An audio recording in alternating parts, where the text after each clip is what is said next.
One thing I'm not good at is asking larger questions. I swim on the surface a lot, and I feel like I'm alone in that because I feel like everybody else. I'll tell you, I was nervous about sitting in this seat today because Nick does such a kick-ass job of keeping us in line and asking great questions and keeping the conversation on track that I was like, dude, my bird brain is going to be all over the place for this whole thing.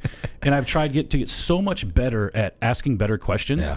And Adam, and if you guys don't know who I'm talking about, Adam Hergenrother is the leader of our company, but he's also just a really successful dude. I don't even think he's 40 yet. I mean, the guy's really got his shit together, and he's somebody that I really enjoy just listening to talk anyways.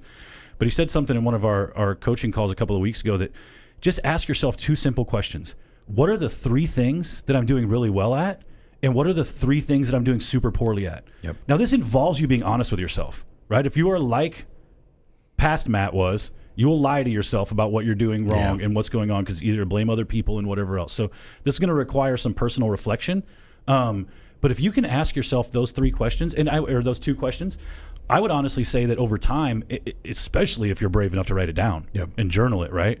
Over time, you're going to look back and you're going to realize that the level of problems that you have are going to be larger because the level of successes you're going to have to be larger, but your ability to deal with them, you're going to look at those problems and be like, I can't believe I used to worry about that dumb shit.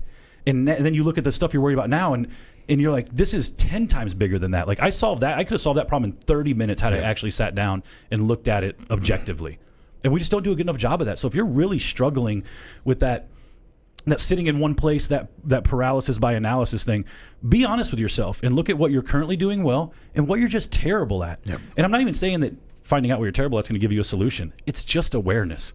We have somebody on our team right now who is going to do very well, I believe. Yep. They are also incredibly high energy, like to the point where stuff is coming out of their mouth before they realize they already know the answer, right? Yeah.